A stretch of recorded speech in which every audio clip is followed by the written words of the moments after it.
AP2, que vai ser dia 17, tá bom? Não, só confirmando para vocês.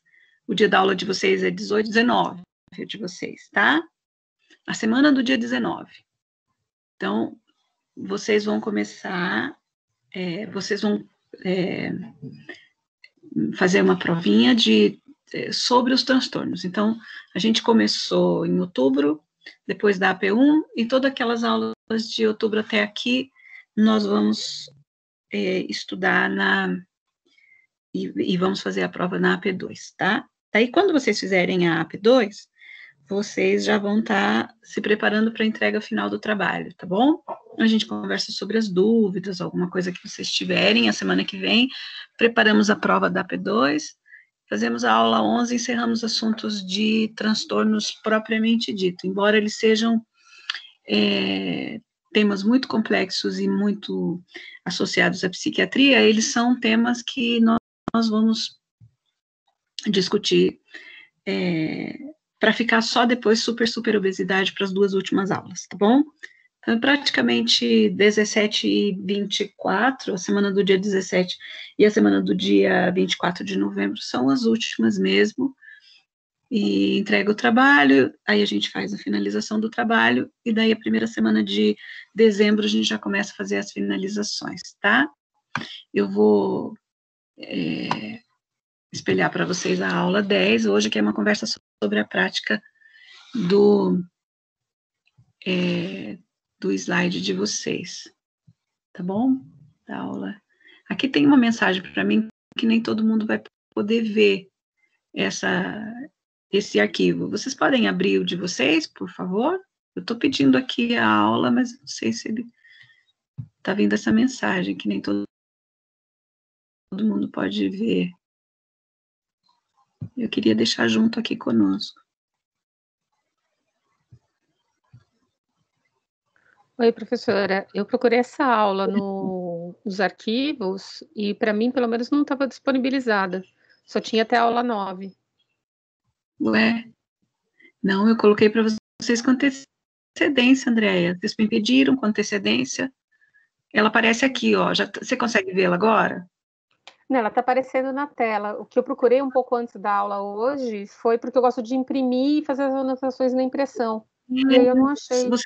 Mas pode ser só...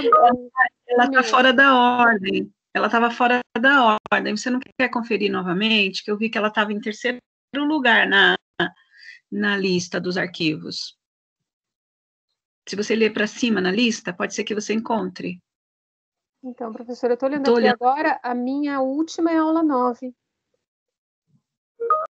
Então, deixa eu ver se aparece para mim, porque eu também tive essa dúvida quando eu lancei, mostrei para vocês.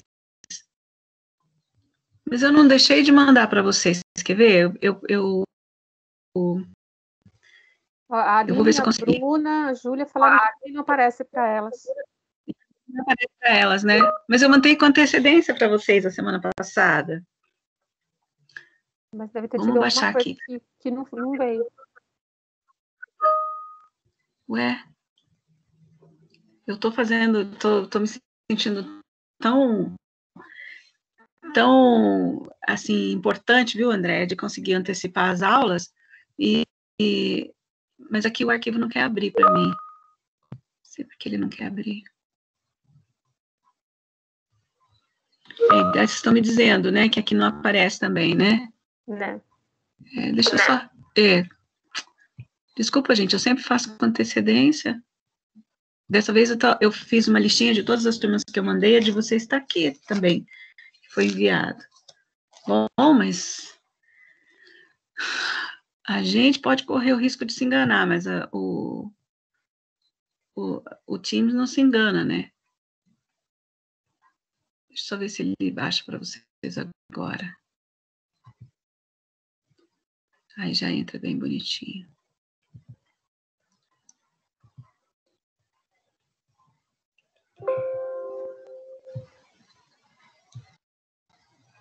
Veja lá, agora vai entrar, Andréia. Tá, já pedi. Eu posso ter me confundido, viu, Andréia? Mandei para todo mundo, coloquei OK aqui e não ter ido para vocês. Olha, professor, eu não sei se é o meu Teams, enfim, pode ser, mas não apareceu. Não sei Peraí, se os colegas apareceram ou não. Agora ele vai aparecer, ó. Muito lento aqui. Item 10 carregado, ó, aula 10 carregado, tá aparecendo para mim carregado.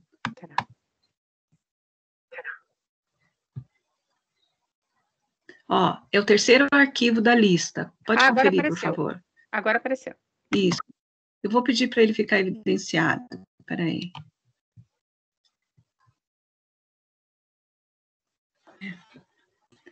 Isso, veja se você consegue. Não, apareceu sim, professora. Também ele está espelhado para vocês? Ele aparece espelhado para vocês? Espelhado. A aula? Espelhado. Aberto o arquivo para vocês? Para mim parece normal. Então, ele tá aparecendo a aula para vocês, né? Que Isso. eu pedi para apresentar. Está aparecendo a apresentação, né? Isso. Tá. Ótimo. Aqui ele está pensando. Ótimo. Muito bem, gente, obrigada que vocês estão me dizendo que aparece. Ok.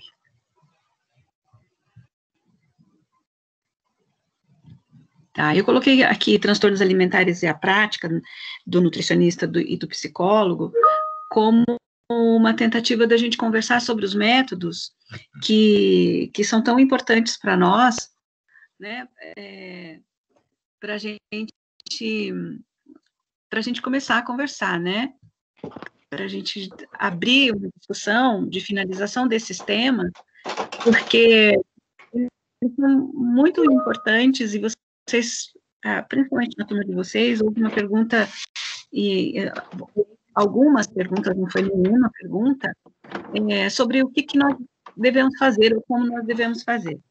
O material da nossa bibliografia traz muito, de forma muito clara, as dificuldades de aderência ao tratamento, mas trazem também discussão muito importante sobre todos esses transtornos já trabalhados aqui, esse mês de outubro, e que tem sido tão desafiador, né? Ao final das aulas que a gente tem conversado sobre a prática, os alunos sempre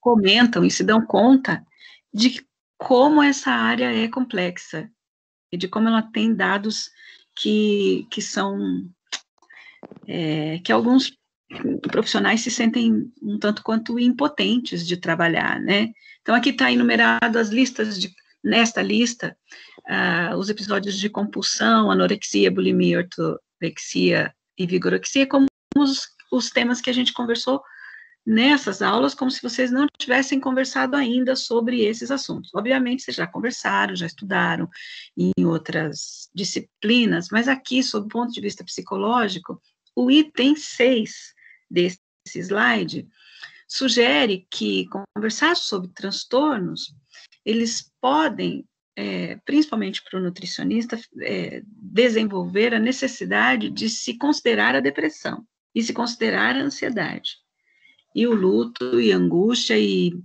até ideias fixas de tentativas ou de busca, e até de resultado, de conseguir o intento de provocar o suicídio.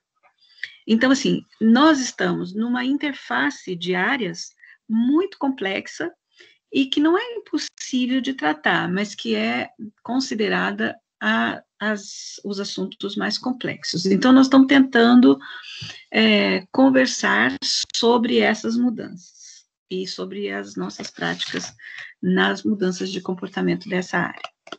Eu escolhi preparar a aula sobre prática nesse texto pequenininho de 180 páginas, que se você se interessa por transtorno, você vai ler de uma capa a outra muito rapidamente.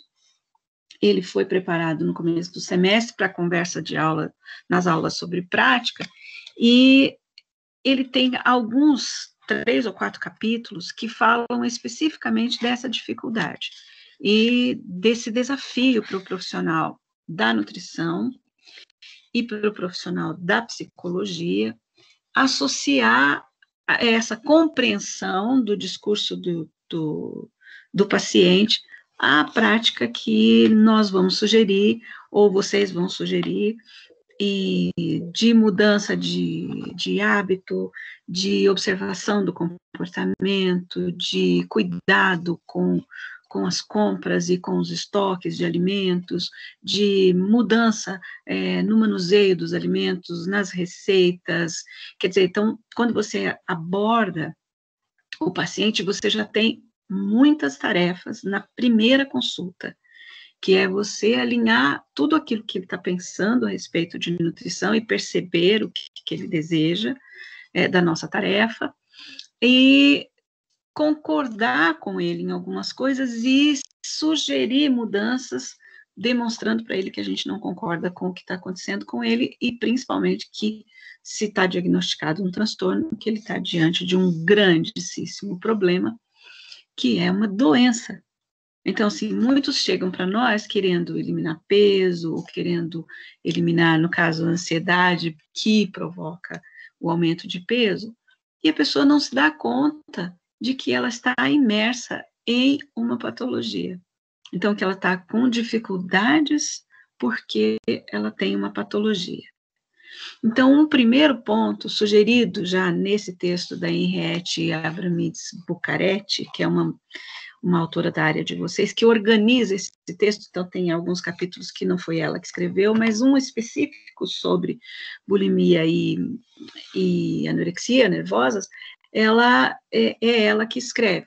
Então, ela faz alguns pontos iniciais da conversa sobre a prática, que são muito importantes. Então, ela sugere que, primeiro ponto, a gente já localize as dificuldades desse paciente em relação à nosografia ou o acompanhamento, né, a prescrição psiquiátrica.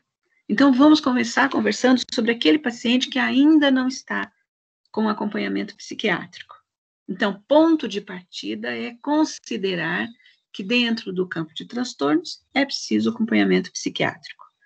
Ah, mas esse paciente é resistente, mas ele não quer acompanhamento médico e tal.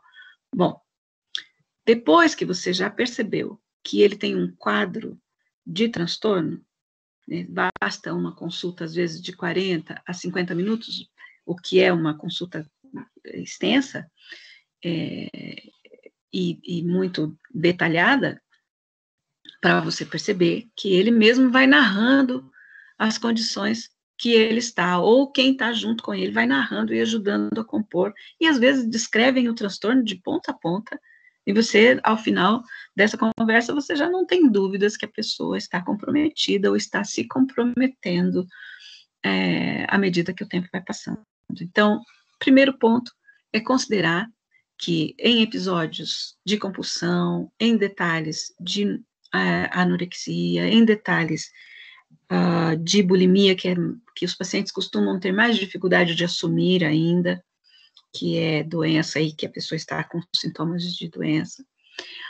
Em casos que eu acho mais camuflados, que são os de ortorexia e até de vigorexia, é preciso de acompanhamento psiquiátrico. Tá?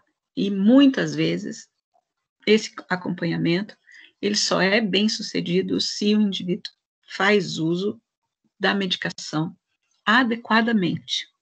Porque também tem aquele paciente que vai nos procurar, que é uma solução rápida, principalmente na psicologia, que é uma solução rápida de uma vida de 30 anos, de uma vida de 20 e poucos anos, de, às vezes, conduta completamente inadequada ligada ao campo da alimentação, e isso é consequente em outras áreas também, e ele quer uma mudança assim rápida.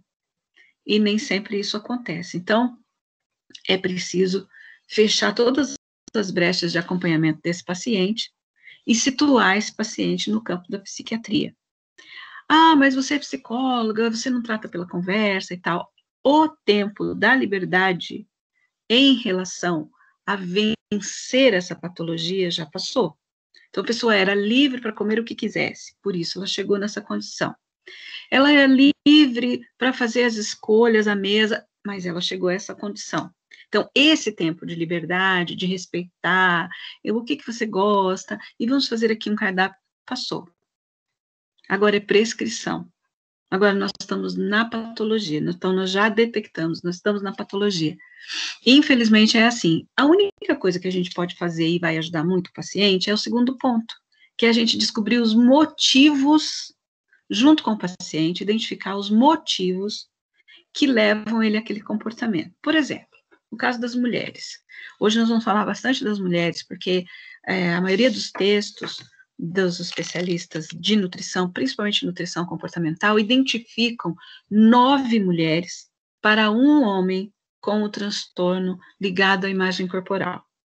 Então, assim, os homens gostam muito da força, então a gente identifica mais homens vigoréxicos do que mulheres.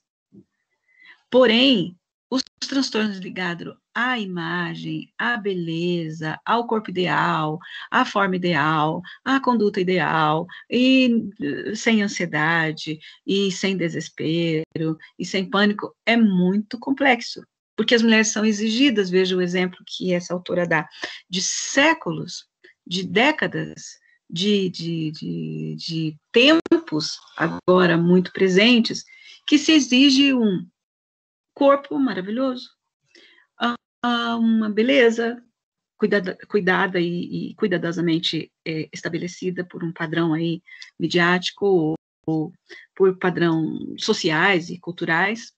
Então, assim, as mulheres, de tempos em tempos, estão sendo sempre submetidas a novas posturas e a novos ensejos, né? Então, por exemplo, lá na cultura oriental, muito antiga e tal, se exigia da mulher, lá no Japão, por exemplo, que ela calçasse sapatos bem pequenos e seus pés ficavam deformados, porque não era para crescer o pé, era para ter o pé bem pequeno, porque isso era sinônimo de beleza. Atualmente, essas regras, elas não aliviaram sob o ponto de vista concreto. Ou melhor, elas aliviaram sob o ponto de vista concreto. Então, não se põe um sapato apertado mais. Visa-se conforto. No entanto, é subjetiva agora a cobrança. Então, lá na cultura oriental, se cobrava concretamente. Lá na cultura de 100 anos atrás, se cobrava mulheres de cintura bem fina. Então, como fazia? Punha espartilhos. Então, eram coisas concretas. Mas é muito desconfortável, as pessoas não conseguem respirar. Então, vamos mudar para cinta elástica. Depois vamos mudar para um cinto na cintura. Então, assim, as cobranças são gradativas, o tempo vai passando e vai se reconhecendo dificuldades, mas não vai se reconhecendo que as pessoas são convidadas, subjetivamente, a maltratar seus corpos. Então, atualmente, nós gostamos que as pessoas sejam respeitadas na sua diferença, na sua condição, que sejam respeitadas na sua sexualidade. Ok, tudo muito bonito, né? Mas nem assim há reconhecimento de que algumas regras de beleza e de conduta ligadas ao corpo vão facilitar a vida das pessoas. Ao contrário, algumas são extremamente cruéis e maltratam. Então, práticas de beleza, procedimentos na face, no corpo, ou de restrição de dietas de regimes muito restritivos. Então, é preciso localizar o problema, o motivo que desencadeia o problema. Então, no item 3 está dizendo assim, olha, então, para a gente começar, porque nós precisamos orientar a nossa prática, então, para a gente começar, a gente tem que localizar como? Por meio da conversa. Professora, mas eu sou nutricionista, eu só quero saber o que a pessoa come. Pois é, se você não entender que essa pessoa tem um entorno em volta dela, que ela tem emoções, que ela tem sentimentos que vão desencadear aquele comportamento, nem assim vai dar para você tratar essa pessoa. Se você não... Você pode ser muito técnico, muito craque em fazer um cardápio, em propor mudanças, em propor práticas de exercício, e tantos... copos de água por dia, ok, Isso é tua tarefa, tá certo isso. Mas é preciso entender que na condução desse comportamento, por exemplo, a pessoa não identifica se ela tem fome ou se ela não tem. Ela não consegue reconhecer isso. Então, ela não consegue reconhecer também, por exemplo, se esse sentimento está ligado a medo, está ligado ao medo relacionado com a comida, ou está ligado a sua condição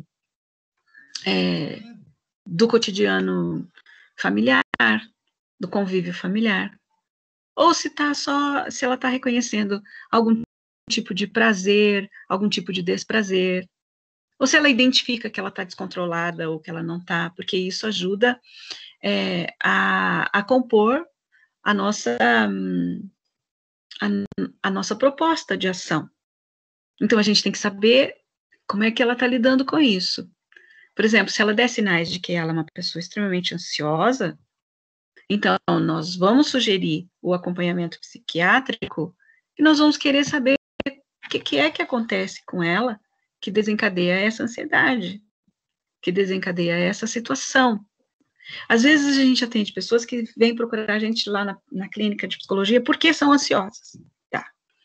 São ansiosas. Então a gente não precisa ir direto no ponto da ansiedade, mas a gente pode pedir para ela contar como é que são as relações dela, né, familiares. Por exemplo, eu tenho uma cliente que ela faz tratamento psiquiátrico para ansiedade. E ela descobriu que a ansiedade dela tem muito a ver com um problema cardíaco que ela tem. Então, a corrente sanguínea dela está tudo bem, tá com os batimentos, a pressão está controlada, mas se ela teve alguma conduta durante o dia que aumentou algum tipo de ingesta, por exemplo, ela comeu uma coisa que tinha lá um pouquinho mais de sal, como ela está tomando medicamento para pressão alta, tá tudo bem, ela está tomando, então tudo bem. Só que daí, quando ela dorme, às vezes ela acorda em crise. Então não aconteceu nada, ela estava dormindo, ela acorda, o coração dela está super acelerado, e ela fica se sentindo amedrontada, que o coração vai ter uma coisa, aí ela tem uma crise de ansiedade. E é, assim, coisa de meia hora, 1 hora antes do café da manhã. Então, primeiro ela precisa tratar aquela crise, precisa se recuperar, porque se ela senta daquele jeito à mesa, ela faz um café da manhã todo alterado. Então, ela já aprendeu que se ela tiver essa crise, sem ter acontecido nada, ela estava dormindo, ela às vezes não se lembra nem do sonho que ela sonhou quando ela estava dormindo, e ela acorda em crise, então é desaconselhável que ela faça a toalete dela e se sente à mesa. Então, ela está sendo instruída a fazer a sua toalete demoradamente, descansadamente, calmamente, embaixo do chuveiro, né? Então, aí ela aumenta o tempo de banho, ela aumenta para ela ir se acalmando, para ela não sentar à mesa sob o efeito da ansiedade. Então, muitos pacientes, quando ouvem isso dos seus nutricionistas, descobrem que é uma grande surpresa. Descobrem que, puxa, eu nunca tinha pensado nisso antes. Eu estava desatenta para minhas experiências, desatenta para minhas expressões, para minhas sensações. Então, a pessoa não consegue identificar isso. E ela vai passar a identificar quando o profissional sugerir para ela atenção nesse ponto. Então, ele vai falar para ela, olha, agora você teve essa crise, seu cardiologista já te medicou, seu psiquiatra já te medicou, então você deve se comportar dessa maneira. Passada a crise, aí sentar-se à mesa. Durante a crise eu tenho vontade de comer alguma coisa. Então, você pode, como nutricionista, por exemplo, sugerir, beba um copo de água com bastante gelo, lentamente, nunca rapidamente. Porque tudo, corra, vai rápido, toma uma água gelada. Não, ela vai ficar tão desesperada. Não, Se a água estiver bem gelada, ela nem vai conseguir tomar rápido. Então, lentamente. Lentamente. Por quê? Porque ela precisa voltar ao seu estado original e daí se sentar à mesa. Não é meio lógico isso? Parece meio lógico, né? Só que é ilógico quando a gente está sob o efeito do transtorno. E a pessoa não vai saber o que fazer. Então, por isso, o nutricionista é fundamental nesse combinado, nessa maneira de estabelecer qual é a regra que se vai ter. Ah, mas a gente tem que falar, sim, mas não parece que se a gente ficar perguntando de sentimento, de emoção, que é uma tarefa do psicólogo? Pois é, a tarefa do psicólogo é tratar isso, depois a gente vai falar sobre linhas, a gente vai demonstrar aqui algumas coisas sobre as linhas de trabalho, que é bom você conhecer, para você saber cada caso, que tipo de indicação você faria. Mas sim, a Bucarete está falando aqui no texto, esse texto bonitinho que eu recomendo, eu sou do papel, né, gente, eu gosto de recomendar o livro para vocês, acho que valeria a pena de vocês lerem.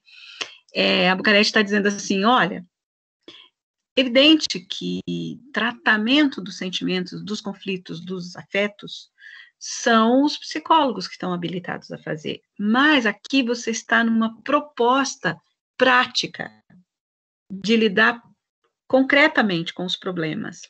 Então, você precisa identificar se essa pessoa tem uma crise, que nem essa minha paciente, de ansiedade, e, ao mesmo tempo, reclama de ganho de peso. Provavelmente, ela está desencadeada pela crise de ansiedade, ingerindo mais alimentos. Então, ela não teria episódio de compulsão se ela não se sentasse à mesa todo o tempo ansiosa. Se primeiro ela identificasse a ansiedade, como ela tem feito atualmente, e a gente está muito feliz com essa paciente, porque ela já está tão craque em identificar isso, que ela já até teve, ela já até eliminou o peso. Então, está dando certo. Para ela, está funcionando. Você vai ter que fazer sugestões para o seu paciente para ver se isso vai funcionar para ele também. Porque em algumas situações, cada caso é um caso, né? Principalmente a anorexia, que a pessoa vai se negar aos alimentos de uma forma geral, porque ela quer perder peso, pode ser que a conduta seja outra, né? Porque ela não vai ter uma crise de ansiedade para ela ter episódios. Então, você vai ter que ter uma outra proposta para o anoréxico, porque ele vai fazer longos períodos de jejum. Então, a ele vai ser restritivo ficar sem comer a cada 1 hora e meia. Então, por exemplo, e aí vocês vão ter muita dificuldade de convencê-lo que aquilo que ele comer a 1 hora, daqui 1 hora, não vai causar o efeito que ele pensa que vai causar. Então, assim, como esses sintomas são muito mais presentes em mulheres, e essas mulheres estão muito submetidas a essa compreensão de corpo ideal, então é preciso contextualizar toda essa condição. Então, é preciso considerar as questões sociais, psicológicas desse indivíduo, mas não tem problema você perguntar sobre as emoções dele.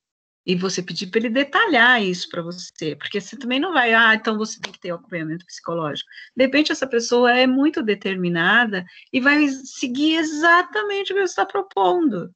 E você vai acompanhar tudo isso.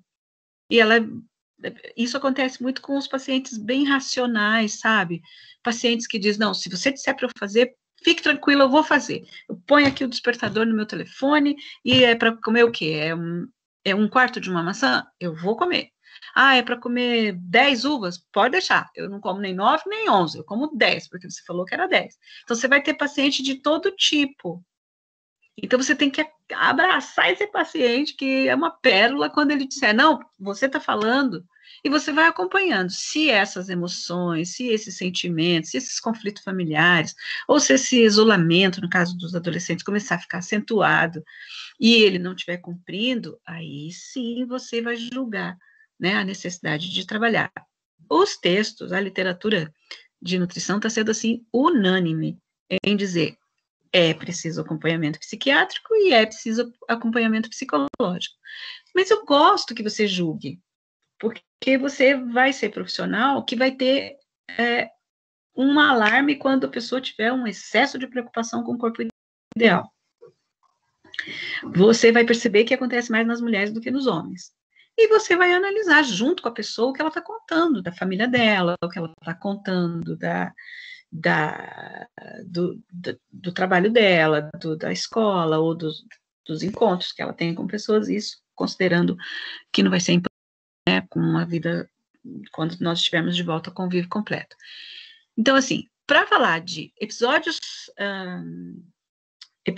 de compulsão dentro do quadro de anorexia e de bulimia, e se nós estivermos especificando exatamente os adolescentes, que é quando isso acontece, a gente pode priorizar, por exemplo, falar das meninas. Então, as meninas que vão nos procurar, algumas delas têm uma dificuldade muito grande de aceitação da mudança corporal que aconteceu nos últimos 2 anos. Se ela tiver com 15, já aconteceu fortemente nos últimos 2 anos na vida dela. E algumas não aceitam de jeito nenhum as suas formas mais arredondadas, o crescimento do seu busto, o avantajamento das coxas e pernas, quer dizer, há uma modelação, né, há uma modelagem do corpo. Então, assim, essa mudança precisa de aceitação. Por quê? Tem outra saída? Não tem outra saída, a não ser a aceitação. Por isso que as jovens desenvolvem transtornos, quando não aceitam a sua condição. Mesmo assim, essa passagem sendo complexa, ela precisa de enfrentamento. Aí entra a indicação psicológica. Olha, eu estou vendo que você tem uma dificuldade de aceitar a forma que está o teu corpo. Se você tem uma contribuição grande em relação a essa forma avantajada, que são esses episódios de comer muito, esses ataques de comer, e aí vocês vão ser criativos em usar as palavras mais objetivas e mais claras. Então, assim, é preciso uma reflexão muito racional sobre quem é você e como você se comporta em relação aos outros. São os outros que determinam como você tem que ser, ou você quer ter domínio sobre isso? Então, assim, sempre com perguntas, e sempre com perguntas muito incisivas, muito diretas, não precisa de bronca, não precisa de briga, nada, mas tem que ser bem sérias e bem colocadas.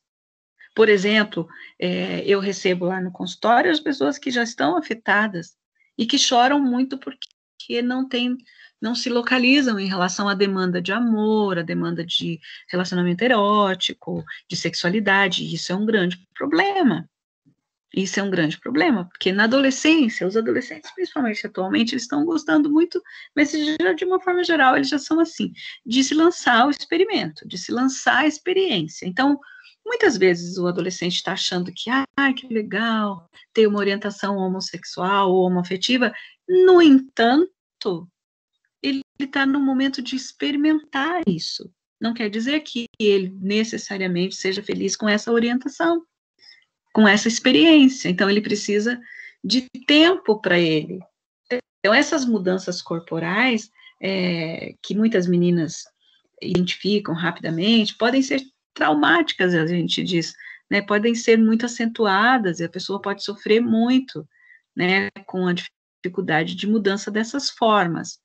E como há uma cobrança muito grande das pessoas que estão à volta, essa jovem pode ter muita confiança no nutricionista, quando começa a explicar para o nutricionista que tem que tomar decisões sozinhas, e às vezes gostaria até de preparar a sua comida sozinha. E é bom que os pais vão se separando, né? A figura parental, a pessoa que cuida desses jovens, vão se afastando, dizendo, olha, ok, faça, né, o que você acha. Só que o excesso é que é o problema, lembra?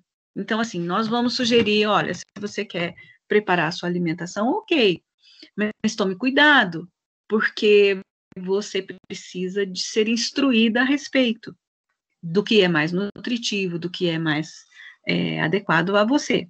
Então, assim, por causa dessas demandas, essas pessoas podem ser muito críticas e muito severas com o próprio corpo. E eles nem sempre conseguem identificar esses sentimentos. Então, aqui, vamos dar um exemplo do que a autora traz de caso clínico. Desculpa, gente, eu estou sendo interrompida aqui, só um minuto. Ai, foi muito. Vou fazer 1 minuto aqui de Vou sair da tela aqui 1 minuto, eu já venho, tá? Só um pouquinho, por favor.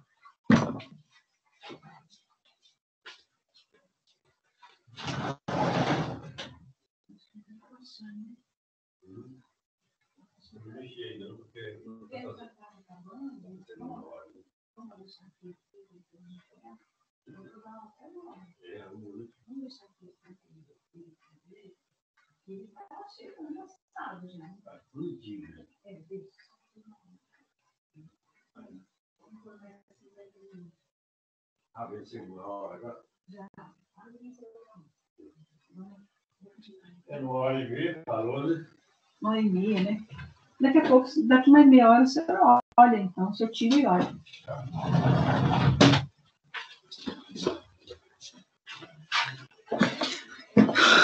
Ai, desculpa, fui interrompida aqui.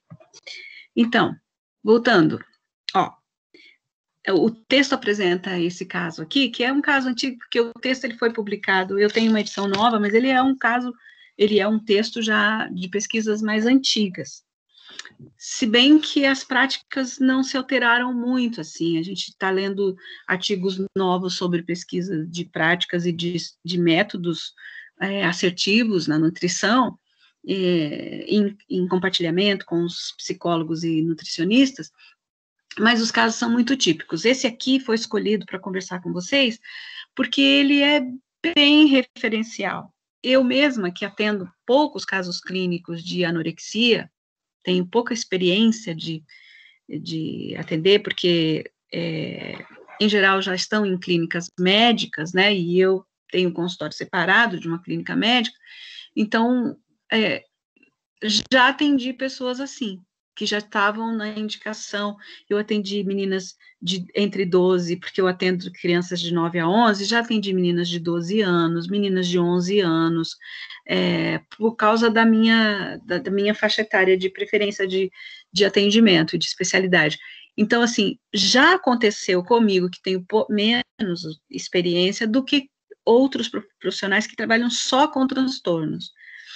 Então, esse caso, ele, pela tipificação, pela frequência com que ele aparece, vocês vão ver como ele é bem descritivo. Quando a pessoa traz a criança, o jovem,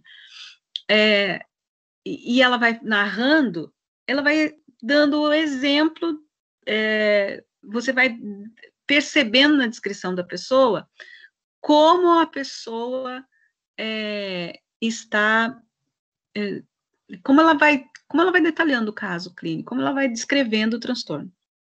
Então, um nome fictício, Guta, de 16 anos, severamente emagrecida, com complicações clínicas em função do baixo peso, não aceitava internação, e nem o médico e nem o psicólogo. E sempre se recusava a participar de terapias em grupo e dizia: vocês não entendem que não adianta nada disso. Vocês não entendem o que está acontecendo comigo, vocês não estão sabendo nada, eu só quero ser magra como a Cindy Crawford.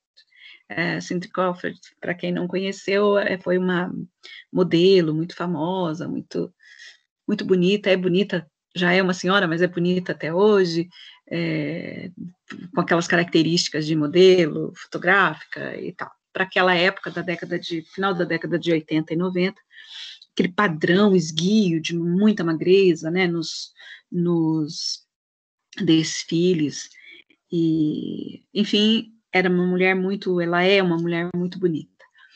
Essa menina considerava essa modelo linda, como uma rainha, ó, a frase dela, né, famosa e rica. Quer dizer, então ela desejava ser bem-sucedida e desejava ser magra. Então, não tinha a ver só com a alimentação, concordo?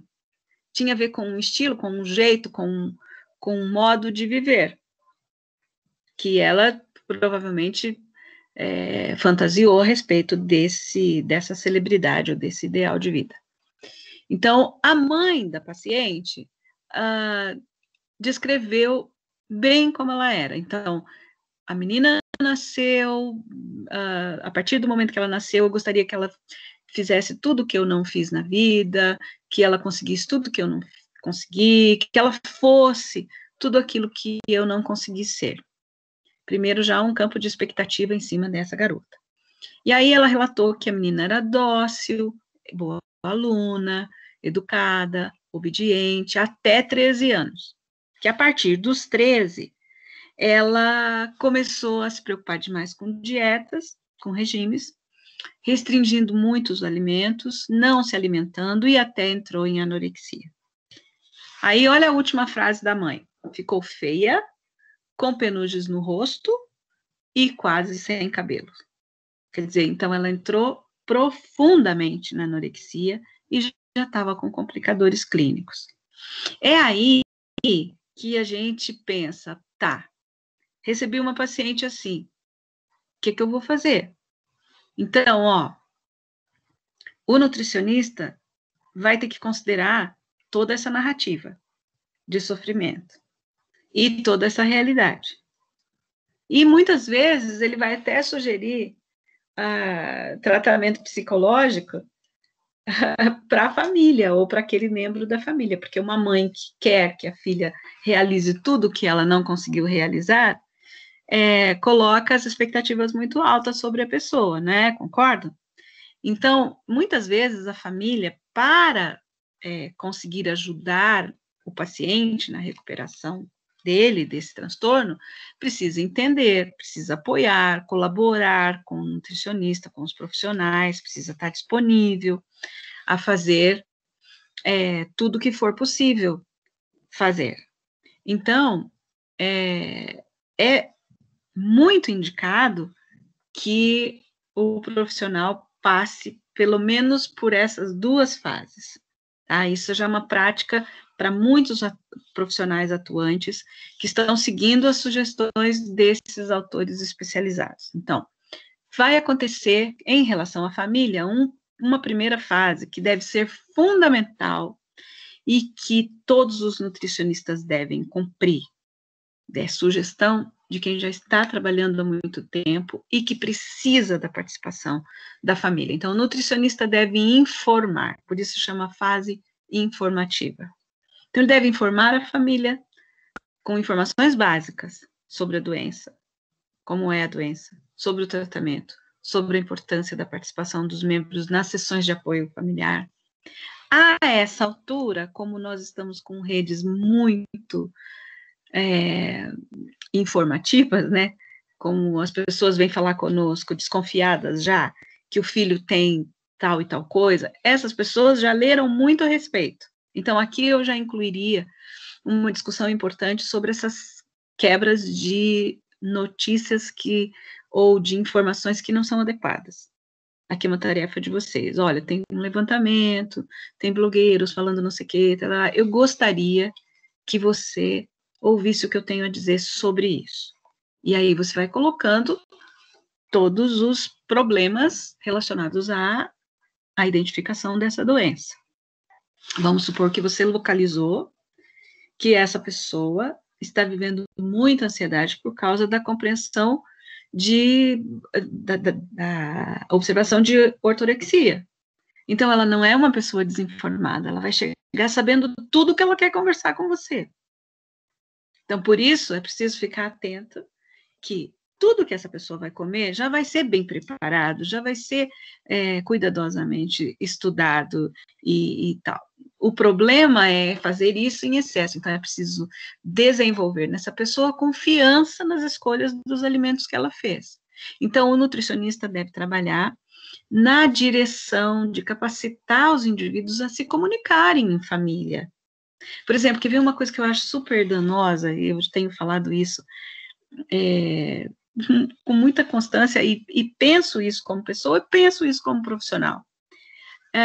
Atualmente, como as pessoas se preocupam muito com o peso ideal, com o corpo e etc., você pode fazer uma mesa muito posta e saudável, bem arrumada e saudável, e quando as pessoas se sentam, isso acontece em família, com 2 pessoas, com um grupo pequeno, né, quer dizer, com 4 pessoas, com famílias maiores, com almoço de domingo, isso acontece com muita frequência e deveria ser um ponto importante que os nutricionistas deviam combater. Que quando está posta a mesa, as pessoas sentam e começam a falar das calorias. e das coisas que engordam, e de dieta, e que não devia comer, e que, olha, cuidado, você não pode comer isso. Ou então o contrário. Por exemplo, olha, você que não gosta muito de comer de tudo, pode comer porque a nutricionista falou que era para fazer essa receita e essa só tem 80 calorias por colherada e não sei o que, não sei o que. Oi? Quer dizer, você traz o problema junto com a solução. Só que a solução, ela fica menor do que o problema. Você foi procurar ajuda. Você preparou. Pronto, o nutricionista tem que dizer, olha, tem assuntos que são proibidos conversar à mesa. Por exemplo, nós não vamos conversar quanto tem cada caloria, cada colherada, cada... Não. Por quê? Porque se está à mesa é porque nós podemos comer. Porque essa família vai ser convocada a não colocar coisas que não podem ser comidas na mesa. Vai ser convocada a uma nova lista de compras, a uma nova organização dos alimentos. Então, já tem um cardápio preparado. Então, é preciso desenvolver a capacidade de comunicação, o respeito por quem está com esse transtorno. Essa família virou nosso paciente também, porque é a família inteira que precisa de ajuda. E é preciso um aprendizado aí, na linguagem que vai se usar na mesa. Então, mas eu vou ter que dizer isso para as famílias? Eu vou ter que dizer isso para o paciente? Sim, você vai dizer, olha, nós vamos ter novas condutas com os alimentos, novas condutas com o nosso comportamento, novas condutas de linguagem. É proibido falar sobre isso? Vou dar um exemplo dentro da área de psicologia. Por exemplo, alguém pode vir fazer terapia, acompanhamento, porque perdeu uma pessoa importante, porque está de luto. Então, a gente pode acompanhar essa pessoa quase em silêncio, quando ela está em luto agudo. Quando ela sepultou alguém, ela está muito triste agora. Então, em geral, os psicólogos acompanham essa pessoa, mas já passou a dor aguda dessa pessoa que está em luto. Então, a gente vai dizer, olha, então agora você vai começar a se levantar, a se sentar à mesa com sua família. Então, qual é o assunto que a gente não deve falar com essa pessoa quando ela ficou 2 semanas deitada, chorando, sem querer conversar com ninguém, vivenciando, elaborando aquela ausência, aquele luto dela? Qual é o assunto que a gente não deve falar? É o assunto sobre aquele morto. Porque se ela sentar à mesa e a gente disser, olha, como essa lasanha que eu fiz, fulano gostava tanto e tal, o que vai acontecer com essa pessoa? Ela vai chorar. E ela vai ter uma crise, e ela não vai querer almoçar, porque é justamente na hora que ela ia almoçar. Come essa carne, porque fulana gostava tanto. Eu fiz para te relembrar. Bom, o que a gente deve conversar? Não sei. Então a gente pode ficar em silêncio. E a gente respeita o tempo da pessoa. Por que a gente tem que ficar super ansioso de ter que conversar com a pessoa quando ela está saindo 2 semanas, né, de 2 semanas de sepultar o amor da vida dela, de sepultar um filho, que agora sim você vai ter uma nova vida, agora você vai... Não, podemos ficar em silêncio. Nossa cultura lida mal, né, com o luto do outro. O outro quer ficar quieto, tá bem. Quer conversar sobre coisas do dia a dia? Quer conversar sobre o tempo? Tá nublado? Tá chovendo? Tá frio? Ele é muito útil esse assunto, né? Para aquele momento. Então, vamos lá fora tomar um sol, vamos lá fora dar uma volta no quintal, no pátio do prédio, vamos comigo ao supermercado, pega suas máscaras, pega suas coisas. Então, assim, por que a gente tem que tematizar exatamente o núcleo do conflito, o núcleo da dor? Então, assim, é preciso aprendizado, novas possibilidades. Assim é também com a comida. Nós estamos tratando um transtorno. Sentou à mesa, vamos reviver o transtorno? Olha, a tua nutricionista falou que é para comer desse jeito. Não, simplesmente põe e estão seguindo. Fique tranquilo. Pronto, já estão seguindo. Não precisa rever isso toda hora, porque isso vai incomodar as pessoas. Vai deixar as pessoas muito... preocupadas e muito irritadas. Por exemplo, a anorexia é uma mente grave e difícil, Porque a pessoa justamente não quer comer para não ganhar peso. Então, ela vai comer bem pouquinho. Então, a frase bem pouquinho não deve nunca ser dita na mesa. Você comeu bem pouquinho. Você comeu... Porque você só está reforçando que a pessoa comeu bem pouquinho. Então, assim, como tem que ser o prato daquele cardápio sugerido? Olha, temos que pôr aqui, né? Às vezes, o papel de sugestão do nutricionista está sobre a mesa. Pronto, o nutricionista já está presente. Não precisa ficar relembrando, olha, ele falou, olha, ela falou e tal. Veja. Ó, tocou de novo o despertador. Agora é a hora de você comer a gelatina. Ó, pronto. Pronto. Responsabilidade e compromisso. Compromisso. Sem ficar com aquela exigência. Porque a exigência que incomoda, né? Já está acontecendo, né? Olha, tocou o despertador. É água. Tocou o despertador. Agora é a primeira refeição importante. Vamos lá, ó, pegue seu prato para montar aqui, conforme foi sugerido. Ah, mas você fez assim, sim, tá tudo dentro do que foi feito. Ou você vai fazer, ok, os ingredientes estão aqui. Então, assim, é preciso compreensão, é preciso aprendizado. Quem é que sugere isso? Quem é que determina? Vocês. Porque é preciso estabelecer vínculos afetivos. Ok, nós da psicologia vamos sugerir isso. Mas vocês vão ter que ser bem determinados, bem organizados. Aí passamos para a segunda fase, que ainda envolve a família. Então, que é a fase que eu estou chamando de aprofundamento. Porque agora as pessoas já sabem, as pessoas já foram instruídas, já houve mudança no cardápio, já houve mudança na lista de compras, já houve mudança no manuseio dos alimentos, já começamos aquela semana da primeira consulta com o nutricionista, já marcou seu acompanhamento psicológico, já marcou o psiquiátrico, quer dizer, a pessoa vai fazendo tudo o que vocês sugeriram. Então, aquele indivíduo não vai poder ser visto só uma vez, e depois, daqui a 6 meses, ele vai voltar baseado nas instruções que você deu, cobrando resultados que você supostamente não falou que ia acontecer. Porque você deu uma sugestão e você precisa conferir semana que vem se ele fez. E na outra semana se ele fez.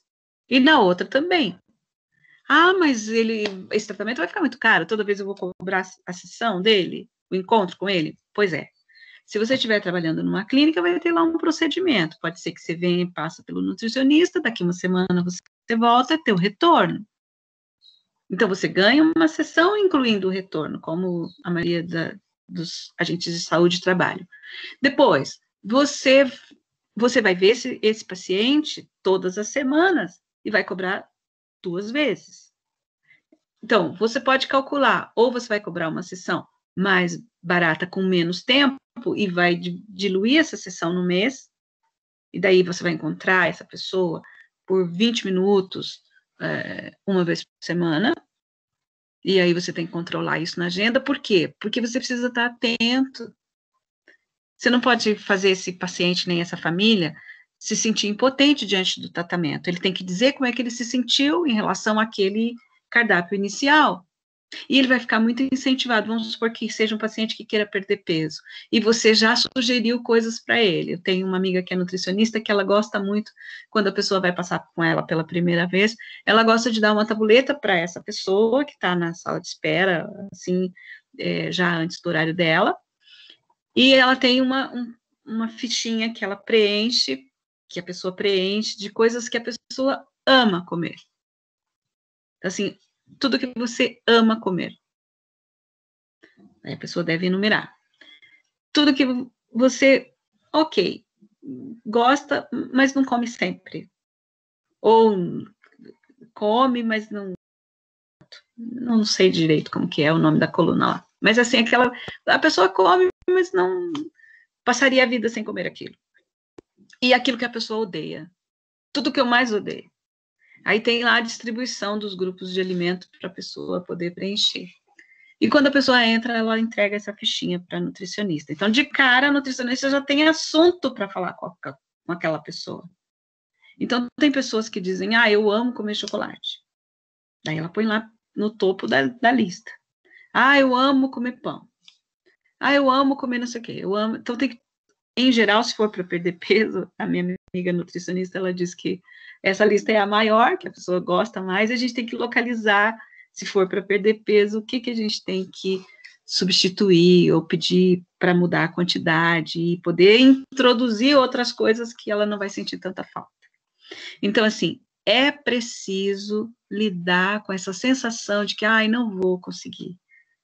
Porque até o profissional fica também se sentindo assim. Então, tanto o paciente quanto a família precisa ser conscientizada que nós estamos diante de uma doença, isso até nós já falamos, mas vamos repetir, porque a autora repete isso como sendo um tema de ênfase, é preciso dar atenção para isso. E a família deve ser sempre alertada da necessidade da mudança de comportamento e como o comportamento vai ser bem-vindo. Então, isso aqui é aprofundamento, uma fase de aprofundamento. Só que se esse paciente veio uma vez e só vai voltar daqui a 6 meses, não teve essa fase de aprofundamento. Então, assim, tem a fase informativa, que é muito importante, e ela continua sendo informativa à medida que esse paciente vem vindo. E ele vem vindo e você passa depois de semana após semana, durante 1 mês ou 2, e daí você passa para 15 dias, e daí para uma vez por mês. Então, não é um acompanhamento absolutamente solto. Ao contrário, é monitorado. Monitorado, esse é o termo. Né? Então, é o profissional da nutrição que vai ajustar essa conversa, ajustar esse planejamento, ajustar essa reflexão em torno do que tem que ser retirado, do que tem que ser acrescentado, e também, muitas vezes, da alimentação deixar de ser o foco dos conflitos e passar a ser uma aliada. Então, a família precisa localizar quando ela reflete sobre a alimentação e quando todo o tempo as conversas e as brigas e os conflitos estão em torno da alimentação. Às vezes os conflitos são pessoais, às vezes são de irritação de uma pessoa com a outra da família, e isso precisa ser tratado, e não exatamente ser usado como subterfúgio, onde a pessoa vai se localizar e vai usar por prazer a comida, porque ela está entristecida por causa de uma briga familiar. Eu preciso de comer uma coisa que me deixa feliz, porque a minha vida é muito triste. Não, é péssimo isso. Não, a gente come e não pode usar a comida, porque a comida não é afeto. A comida, ela pode ocupar um espaço de afeição. Mas é preciso estar claro na cabeça da pessoa que a comida não é afeto. Ela pode ser usada como afeto. Ela pode ser usada como um desencadeador de ausências e carências que a pessoa tem. Isso a pessoa tem que reconhecer. E o nutricionista pode conversar com a pessoa sobre isso. E dizer muito claramente, olha, se você estiver fazendo o uso da sua comida para você se sentir bem na sua família, você está deslocando a sua atenção e prejudicando você. Então, os conflitos familiares têm que ser tratados, têm que ser identificados. As sensações, os sentimentos, as percepções. Quando a gente fala isso, até no consultório de psicologia, muitas pessoas que eu não sou terapeuta familiar, mas quando as pessoas vêm e trazem seus companheiros, ou quando querem conversar, eu observo muito isso nas sessões dos pais, quando os pais trazem seus filhos, adolescentes, né, que na sessão deles eles têm que estar bem integrados, porque a gente não faz terapia familiar, e se eles tiverem conflitos e brigas na nossa frente, não é o lugar. Então, eles precisam lidar com isso. Quando eu enfrento esses pais e digo, olha, desculpe, isso tem que ser tratado entre vocês têm a oportunidade de falar sobre isso se quiserem agora, né, porque é a sessão de vocês, mas não necessariamente resolver esse problema agora, né. Então, é preciso perceber, ouvir o outro, né? A pessoa que tem transtorno e que é muito compulsiva, por exemplo, alguns membros da família resolvem brigar com essa pessoa bem na hora que ela está comendo. Então, é a hora que vai se acentuar isso. E pergunta, o que você sente em relação à comida? Porque o nutricionista falou que é para conversar sobre os sentimentos. Mas na hora da comida, nem sempre é o melhor momento, porque é a hora que pode estabelecer os conflitos.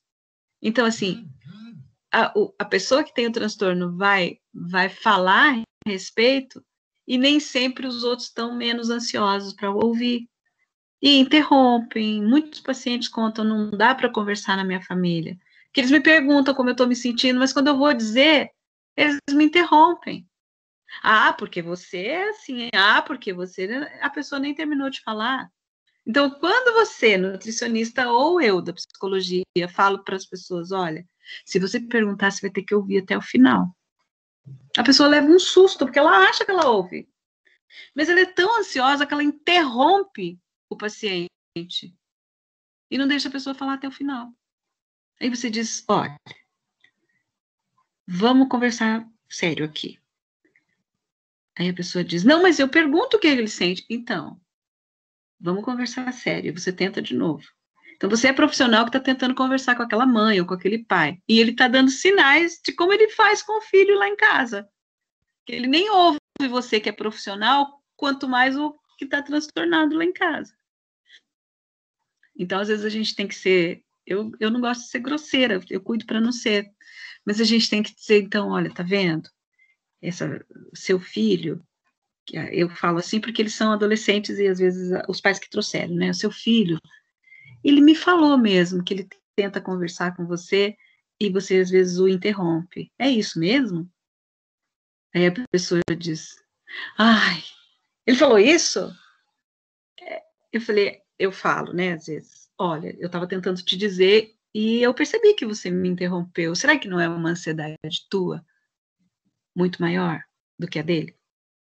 A pessoa leva um susto, gente. Não raro as pessoas choram muito. Então, se um familiar começar a chorar na sua frente quando você, nutricionista, está instruindo, você diz, olha, isso é uma instrução, aqui você fique à vontade para você seguir, ou não, deixa a pessoa livre. E se ela foi lá, é porque ela quer seguir as suas instruções. Ela só precisa ficar atenta a esse tipo de sentimento. E você, de percepção das coisas que como ela vê o mundo. Né? Então, assim, claro, vocês vão ficar preocupados. Ah, mas as pessoas vão ter reações emocionais na sessão. Bom, a sua área é uma área que mexe com coisas muito delicadas das pessoas, com coisas muito profundas das pessoas. Então, é preciso atenção para essas delicadezas, digamos assim. Tá bem? É preciso certa disposição para lidar com os afetos das pessoas. Bom, detectado o problema, vamos para uma prática que você vai ter que ter de instruir o seu paciente a procurar um psicólogo. Claro que se você disser, olha, procura um psicólogo, você fez o que tinha que ser feito, mas você não fez com certo aprofundamento, que você pode fazer. Então, por exemplo, as linhas de psicologia são muitas. É como na medicina, você procura um médico especialista em, né? Então, especialista em estômago, especialista em rim, especialista no coração. Então, você procura um médico daquele tipo.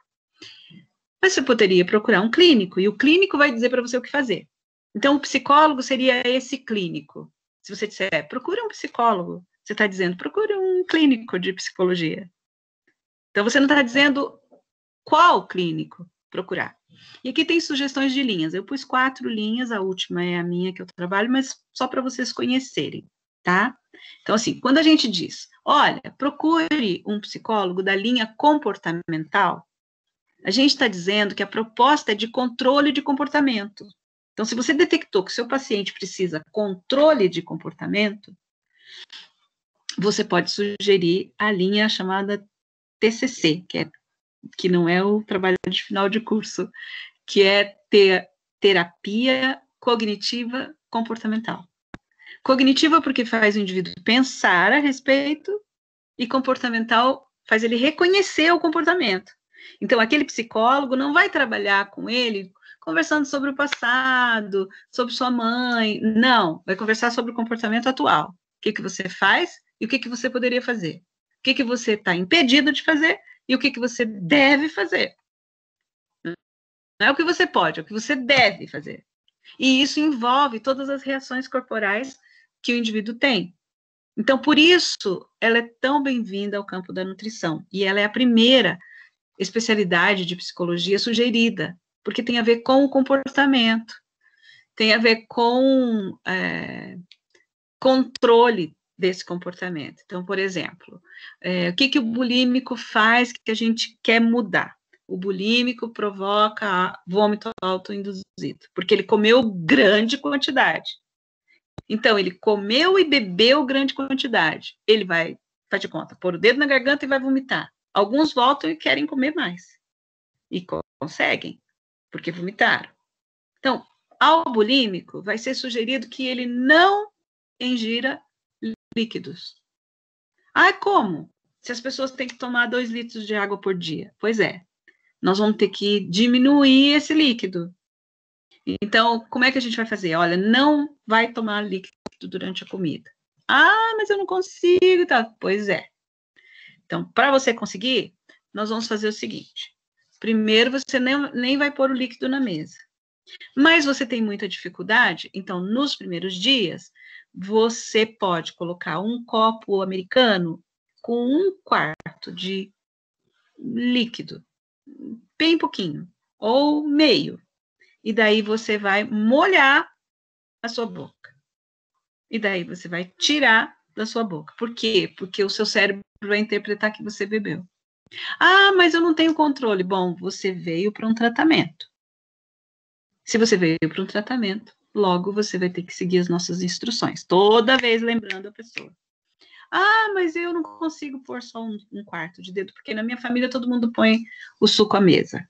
Ah, o refrigerante. Bom, refrigerante, bem, tá banido. Então, esse nem pensar, tá? Parou. Ele não entra mais nessa casa. Ah, mas todo mundo gosta. Pois é, você está dentro de um tratamento de transtorno. Qual parte de doença que essa família não está entendendo? Ai, professora, minha senhora é muito radical. Bom, a turma de cognitiva comportamental é bem mais radical do que eu estou falando aqui. Bem mais. Bem. Então, assim, se o bulímico, ele vai vomitar com mais facilidade se ele tomar líquido, então ele tem que ser impedido de tomar líquido. Ou ele tem que almoçar e dizer para ele assim, olha, depois do seu almoço, 40 minutos, meia hora, aí você vai tomar 3/4 de copo de suco. Depois de tanto tempo.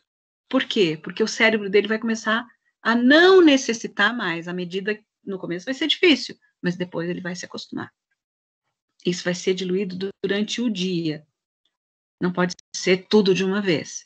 Ah, ele vai ter recaídas. Ok. Para isso a gente vai ter outras sugestões de aprendizado de comportamento que nós vamos citar mais adiante. Ah, ele vai ter que ficar atento. Por isso que essa terapia chama cognitiva, porque é racional, é para pensar a respeito, é para planejar, é para organizar, e é para não ter o tipo de alimento à mão dentro de casa. Assim, absolutamente rígido. Ai, professora, pois é, passou a parte passou aquele momento da liberdade, do acompanhamento, de você esperar que o paciente tenha adesão. Não, agora é restrição, agora é prescrição do tratamento. Por isso que você tem que encontrar com esse paciente toda semana no início, e com a família, ou parte da família.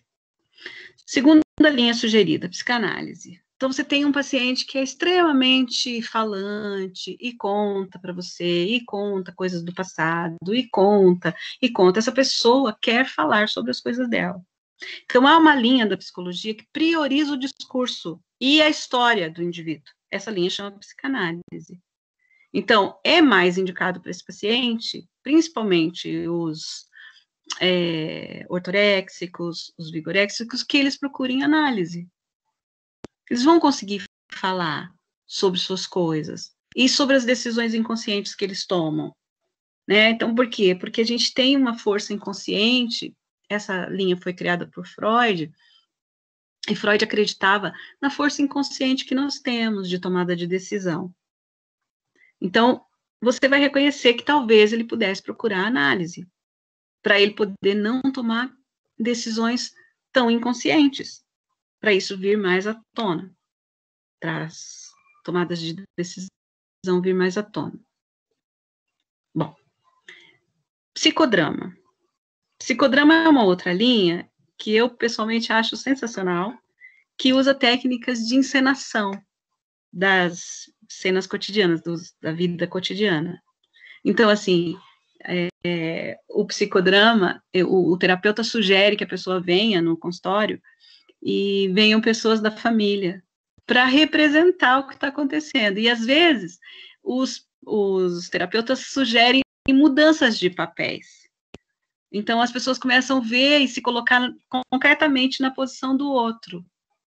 E essas cenas podem ser de situações que desencadeiam os transtornos, para poder se trabalhar os transtornos propriamente dito. E, às vezes, o terapeuta de psicodrama, ele faz terapia em grupo, com outras pessoas. Então, as sugestões de terapia em grupo é muito legal, porque daí as pessoas podem se colocar em situações muito parecidas com as vivências do cotidiano. Então, todas essas linhas aqui podem ser trabalhadas em grupo, com exceção da psicanálise, que é muito mais comum atendimento individual, mas a abordagem pode ser psicanalítica, de repente, na leitura de um grupo, e trabalhando-se em grupo, as pessoas vão procurar situações que são muito próprias para aquele quadro, para aquela situação. E, às vezes, aquelas pessoas no grupo têm os mesmos problemas. Em geral, é bom colocar pessoas que estão vivenciando os mesmos dramas, as mesmas situações. E aí, no grupo, facilita muito, as pessoas se ouvem, se identificam com o outro que está falando. E, por último, a abordagem centrada na pessoa é a abordagem que eu trabalho, que prioriza o aqui e o agora. Como é que a pessoa está aqui e agora? Ah, eu estou assim, tá, e como é que que a gente vai fazer para resolver esses problemas que a gente está sentindo, está reconhecendo? Ah, eu tenho problema com minha mãe, ah, não sei o quê. Tá, o que a gente vai fazer? Que tomada de decisão nós vamos ter?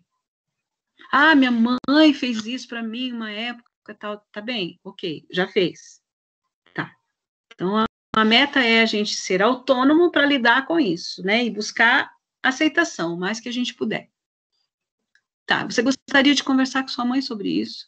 Ah, não sei, é muito difícil conversar. Tá, vale a pena voltar para esse assunto com a sua mãe? Você acha que melhora a sua relação?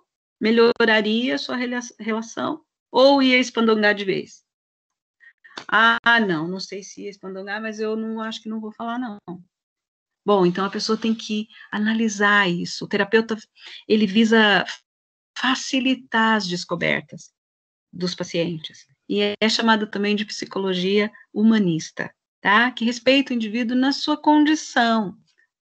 E ajuda ele a assumir determinadas coisas que ele faz que ele não tem, que ele é completamente impotente. Então, sempre buscando a vida plena, sempre buscando a autonomia. Tá bem? Alguma pergunta até aí sobre isso? Querem perguntar? Querem contribuir com alguma coisa? Tem duas outras sugestões que são muito importantes. A sugestão de terapia ocupacional, que muitas vezes o paciente tem baixa autoestima, e ela pode fazer terapia ocupacional, que é uma linha muito específica, uma graduação muito específica. Então, um terapeuta ocupacional vai sugerir trabalho manual, vai sugerir trabalhos para a mente, para a evolução, para desenvolver a criatividade e a mente, vai sugerir trabalhos com o corpo, né, que são, por exemplo, você pode sugerir, faça terapia ocupacional que envolva o seu corpo, por exemplo, dança, e a pessoa vai dizer, eu queria sempre dançar dança de salão, mas é só em casal.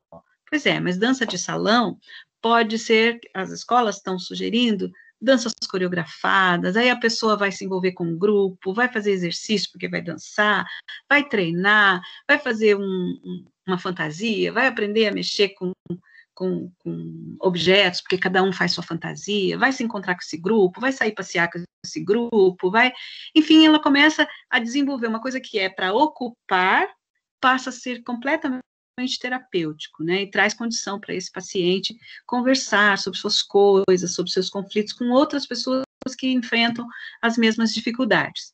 Então, quando a gente fala assim, ele vai desenvolver a criatividade, ele vai mesmo, porque, olha, favorece a identificação, a maneira como que ela se identifica, favorece ela conversar sobre a imagem corporal que ela tem, as dificuldades que ela tem no dia a dia, favorece o encorajamento, a autoexpressão, proporciona atividades com cuidados corporais, que às vezes a pessoa não está fazendo terapia ocupacional, mas vai fazer alguma coisa para se ocupar. Por exemplo, cuidados com o corpo, com o rosto, com o cabelo, cursos de uso de produtos de maquiagem. Então, assim, hoje eu estou focando muito nas mulheres, mas os homens também são interessados nisso, né? Então, podem aprender a lidar com o corpo, a ter cuidados especiais, e isso pode incentivar a pessoa que não está querendo se olhar muito, né? Muitas vezes ela pode achar inútil, não tem problema, a gente diz, olha, ok, você pode achar que é inútil, mas isso faz parte do tratamento, e é bom você reconhecer você a si mesmo, e você vai passando essas sugestões durante a medida que vai acontecendo as sessões com essa pessoa. Então, os atendimentos em grupo, os atendimentos individuais, usos de objetos, bolinhas, bexigas, rolinhos de papel, colagem, dança com fitas, com objetos, práticas de trabalhos manuais, trabalhos com papel, coisas que envolvam, né, cuidados com os alimentos. Se a pessoa não for ortoréxica, mas quiser descobrir como é plantar comidinhas e ervas e tal, estou falando que por causa dos ortoréxicos, porque eles vão chegar já falando que eles têm uma horta. Os ortoréxicos são tão preocupados de comer coisa saudável, né? Então, isso também envolve, e podem ser muito terapêuticos para outros tipos de transtorno. Tá? Nós tínhamos um grupo no ano passado de conversas sobre as nossas práticas no consultório, e a gente tinha uma sessão no treinamento de terapeutas que era os terapeutas se desenharem a si mesmos. Então, colocarem a sua figura numa tela, ou pintar, ou desenhar, então a gente ia variando isso. E o resultado era surpreendente, nós não somos artistas plásticos, mas a gente usava a arte na nossa formação. E é muito interessante, é muito envolvente, é muito gostoso trabalhar nessa linha. Então, isso proporcionaria, na terapia médica nutricional, duas fases. Uma que é aquela de informações nutricionais, e uma que é experimental. Você vai fazendo e aconselhando o seu paciente à tomada de decisão e a lidar com os outros profissionais e as sugestões dos outros profissionais. Por isso que é chamado de experimentação, ou de fase experimental. Aqui tem um resuminho da educacional, e aí tem um resuminho da experimental. Veja a experimental, ó. A educacional a gente já falou que é a parte informativa, né? E a experimental, aqui você pode separar os comportamentos do que é ligado aos alimentos do que é sentimentos e situações psicológicas especiais que o indivíduo tem. Incrementar essas mudanças de comportamento à medida que o paciente vem vindo, você vai sugerindo situações novas para ele. E vai monitorando o peso, e vai acompanhando se é perda ou se é aumento de peso. E vai sugerindo novas atitudes. E vai explicando, por exemplo, como tem que se comportar quando tiver que ir a uma festa, de forma nutricional, né? Como tem que se comportar, como ele vai se sentar à mesa, se ele vai sair de casa já alimentado, se ele vai chegar lá e vai cair de boca nos doces, então tem que dizer para ele, olha, seu comportamento é tal. Em geral, não restringir completamente é melhor. Alguns nutricionistas sugerem práticas semanais, né? Então, que o indivíduo vai ter aquele dia para comer determinadas coisas que ele não come, porém sem excessos, né? Então, aqui, essas orientações são muito importantes. E, por último, nessa aula, e não menos importante, a sugestão de um nutricionista é muito legal, sob o ponto de vista psicológico, a gente faz como diário de acompanhamento, mas a sugestão de fazer um diário alimentar. Então, assim, lá no consultório a gente faz como um diário das emoções, então a pessoa tem que escrever quando ela tem dificuldade de falar para a gente, né? Então, o diário, ele é um diário individual, a pessoa vai fazer para ela, mas ele não é individual sob o ponto de vista do acompanhamento da prática alimentar. Então, você vai sugerir à pessoa que ela faça um diário que vai ser lido por ela e por você. Então, ela vai trazer no consultório à medida que ela vem, e ela vai dizer como foi o dia, o que ela escreveu. Aí os adolescentes fazem 1000 piruetas com o diário deles. Eles compram, às vezes, um caderno universitário, e eles montam, põem figuras e tal. O adolescente tem tempo, né? Mas as pessoas vão dizer, eu não tenho tempo de escrever. Bom, elege um horário que você vai organizar seu dia e você vai anotar. Então, café da manhã, pode anotar os tipos de alimento, pode deixar uma coluna para as calorias, pode deixar uma coluna para o peso, pode deixar uma coluna para o dia de encontrar você, o nutricionista, pode deixar separado páginas que você vai escrever sobre suas emoções, ou pode pôr a ingesta e o tipo de emoção que a pessoa estava tendo. Isso vai ajudar a avaliar esse padrão de comportamento que o indivíduo tem, e esse hábito vai aparecer muito rapidamente, se a pessoa fizer direitinho, combinado com você. Então, pode ser no telefone, pode ser no computador, pode ser num papel, pode ser em folhas, pode ser numa agenda, enfim, a pessoa pode desenvolver do jeito que ela quiser, em forma de diário. É muito interessante, e quando você sugere que ela faça, já tem que sugerir que não é segredo para vocês dois. Então, é para você, profissional, e para ela. Então, é dela, mas você tem direito a olhar. Então, pode conter registro dos horários, do local, das refeições, do como foi preparado, de como, quem comprou, onde comprou, quanto tempo gastou, quanto dinheiro gastou também. Pode ser feitos os registros dos sentimentos, e o profissional deve incentivar o paciente a lidar e relacionar esses conflitos existentes, quer seja com a família, no seu trabalho, na interação pessoal. Quer dizer, é muita coisa para você sugerir para ele, e a pessoa vai decidir o que fazer, né? Então, por exemplo, esse diário vai virar uma espécie de documento da pessoa, documento que registra a simbologia do alimento para ela e a ligação dela com o nutricionista. Então, paciente e nutricionista estão ligados naquela tarefa de escrever tudo o que acontece. Não precisa ser um diário, uma redação enorme, basta ser lembretes e coisas que ele ingeriu e como ele estava quando ele ingeriu aquilo, como ele ficou, enfim, coisas curtas, simples, para vocês poderem olhar cada vez na sessão, quando a pessoa vier. Então, assim, sugere controle, disciplina, avaliação, de todos esses aspectos, inclusive psicológicos, ligados aos nutricionais, tá? Então, e deve ter também um espaço para o acompanhamento do peso do paciente, que, por sugestão dos especialistas, tem que se instruir o paciente a nunca pesar fora do consultório de vocês. Sempre pesar junto com vocês. Então, o que vai ser considerado? Olha, o peso que nós estamos anotando aqui é o teu peso. Não importa se você pesou em outro lugar, não é para pesar em outro lugar, porque vai dar diferença e você vai ficar confuso. Então, vale o do consultório, vale do teu consultório, vale da tua balança, que é precisa, que é bem organizadinho. Ok? Então, é isso. Eu acho que a sugestão mais legal que eu considero é a do diário. Vocês podem depois me dizer o que vocês acham. Semana que vem a gente vai começar a discutir os casos e a gente vai sugerir, para quem tiver alguma dificuldade, eu vou até o fim dessa semana colocar o Forms e vocês vão entregando. O prazo é do dia 17 até o dia 25 de novembro, tá bom? Da entrega do AP3. é isso. Alguém quer falar alguma coisa sobre as sugestões práticas?